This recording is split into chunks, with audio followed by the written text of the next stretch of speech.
গ্রাম থেকে বরাবর মেয়ে এসেছে। "খালামণি তুমি যে রান্নার পেজে তোমার কেকের বিভিন্ন রকমের রেসিপি দাও, তুমি আজকে আমার নিজে হাতে কেক বানিয়ে খাওয়াবে।" তো তার আবদার কি ফেলা যায়? সে শুধু বড় বোনের মেয়ে না, আমাদের সবার কলিজার টুকরা। তাকে আমি অনেক আদর করে বড় করেছি বলা যায়, যেহেতু খালামণি ছিলাম।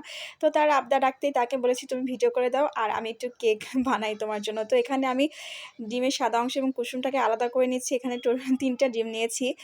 আর হচ্ছে আমি এই রেসিপিটা আপনাদের সাথে শখ থেকে শেয়ার করছি। কাউকে আমি রেসিপি দেখাইতে আসিনি। যদি রেসিপি ফলো করেন আশা করি ভালো রেজাল্ট পাবেন। তো আমি ইলেকট্রিক বিটার দিয়ে বিট করে নিয়েছি ডিমের হালকা একটু ফর্ম আসা পর্যন্ত। তারপরে 1/2 কাপের মতো চিনিকে আমি ভাগ করে প্রায় ৩ বারের মতো হচ্ছে বিট করে নিব। আর আমি কিন্তু একবারে পুরোটা চিনি দেইনি, তাহলে কিন্তু মানে কেকটা ভালো হবে না, পানি হবে, ফোমি হবে না আরকি, ডিমের ফর্মটা ভেঙে যাবে। তো যাই হোক, এভাবে করে ৩ বার যখন হচ্ছে চিনিটা দেওয়া হয়ে গেছে, এ পর্যায়ে আমি হচ্ছে দিয়ে দিচ্ছি ডিমের রেখে দেওয়া সেই কুসুম ৩ টা। তো দেওয়ার পরে আরেকটু আমি বিট করে নিয়ে ফর্ম করে নিলাম আরকি। তারপরে হচ্ছে আমি এখানে 1/3 কাপের মতো সয়াবিনের তেলও ৩ বারে দিলাম, দিয়ে বিট করে নিয়েছি ইলেকট্রিক বিটার দিয়ে। এই পর্যায়ে হচ্ছে শুকনো উপকরণ দেওয়ার পালা। তো ১ কাপের মতো ময়দা, 1 টিস্পুনের মতো নিয়েছি আমি বেকিং পাউডার, আর নিয়েছি একটু সামান্য স্বাদমতো লবণ আরকি। তারপর 1 সাইড ঘুরিয়ে আমি ময়দাটাকে ভালো করে মেখে নিচ্ছি।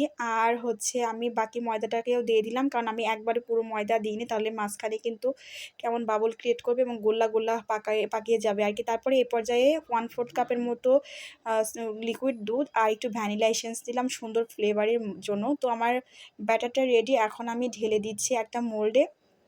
চাইলে একটা টিনের হচ্ছে টিফিন বক্সের মধ্যেও দেওয়া যায়। আমার কাছে যেহেতু এটা এভেলেবল ছিল ওইজন্য দিয়ে দিলাম।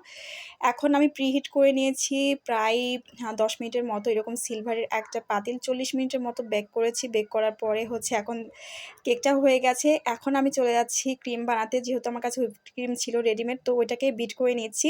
আর এই পর্যায়ে আমি ২ চামচের মতো গুঁড়া দুধ দিচ্ছি। তাহলে খুব ভালো একটা টাইট হবে মানে ক্রিমটা। তারপর একটু ভ্যানিলা এসেন্স দিচ্ছি সুন্দর ফ্লেভারের জন্য। এটা অপশনাল। আর আমি একটা পলির মধ্যে বাটিটা রেখেছি। তার কারণ হচ্ছে যাতে করে বাইরে ছিটকে না যায়। কারণ আমার কাছে বিট করার জন্য মানে ক্রিম বানানোর জন্য ওই লেভেলের বড় কোনো বাটি ছিল না। তো যাই হোক, কেকটাকে আমি হচ্ছে মাঝখানে একটা কেটে মানে একবার কেটে নিচ্ছি। চাইলে হচ্ছে 2 লেয়ারও করা 3 লেয়ার করা যায়। আমি 2 লেয়ার করেছি। এখানে সুগার সিরামের জন্য জাস্ট নরমাল পানি আর হচ্ছে চিনি দিয়ে একসাথে মিক্স করে এখন আমি পুরোটা জায়গায় ছড়িয়ে দিচ্ছি।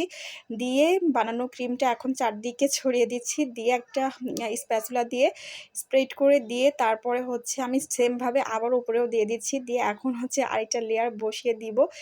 দিয়ে এই যে খুব সুন্দরভাবে আরকি ডেকোরেশন করে নিব। সুন্দর বলতে যা পারি আরকি এখন। রাত ১ টার সময় আর কি করব? যেহেতু আবদার করেছি, এটা তো আর কারো বার্থডে না যে খুব যত্ন করে বানাতে হবে। তারপর এটা অনেক ভালোবেসে বানিয়েছি। আপনারাই বলুন খুব মানে সিম্পল এর মধ্যে কেমন হয়েছে? ভালো লাগলে লাইক, কমেন্ট এবং শেয়ার দিতে ভুলবেন না। অবশ্যই পেজটিকে ফলো দিয়ে রাখবেন। আর ভেতরে কতটা যে মানে স্পঞ্জি হয়েছে দেখে বুঝতে পারছেন।